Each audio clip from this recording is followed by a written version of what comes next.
पाकिस्तान घुस गई भारतीय सेना।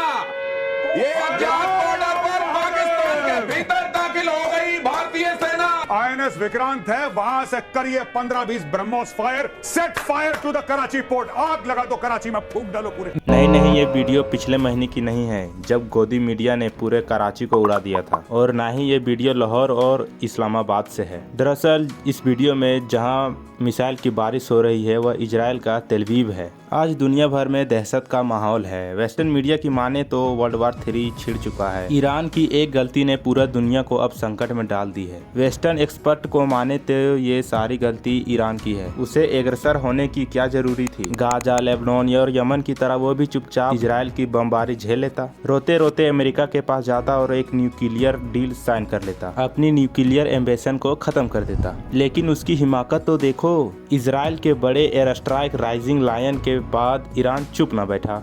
उसने अपने सेल्फ डिफेंस के नारे लेकर 350 मिसाइल्स मार दिया 3 दिन में इजराइल की तरफ, जिसमें से कई हाइपरसोनिक मिसाइल्स थी।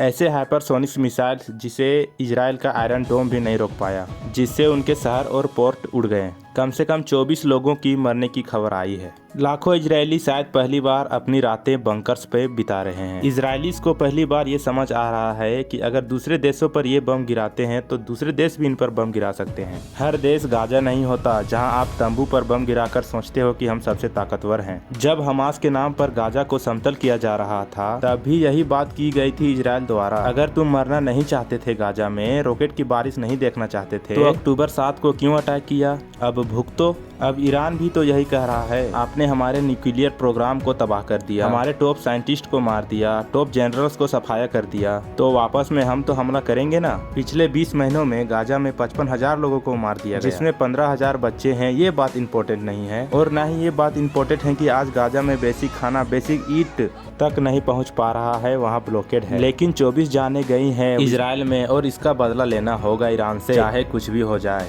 वेस्ट के बयान अगर आप लोग देखें तो उससे भी यही लगता है इजराइल के ही ऊपर सारा बुरा काम हो रहा है। इजराइल ही असली विक्टिम है इस पूरे युद्ध में। इस युद्ध में ये साफ हो गया है कि भैया जनता के पास कोई भी डाउट नहीं है कि वेस्ट का ये जो मोरल हाई ग्राउंड, डेमोक्रेसी के ये जो फर्जी कमेंटमेंट थे, अब ये दुनिया को दिख चुका है कि कितना फेक था। इजराइल, अमेरिका जैसे बड़े पावरफुल देश ये चाहते हैं कि हमारे सामने सब झुक के रहें। न्यूक्लियर का झुनझुना बजाया जा रहा है ईरान का सत्ता पलट करने के लिए। वार की घंटी बज चुकी है। ईरान और इजराइल में रहने वाले सभी अपने देश वापस जा रहे हैं। इस बारे में आपका क्या कहना है? आप पे मैं छोड़ता हूं। धन्यवाद।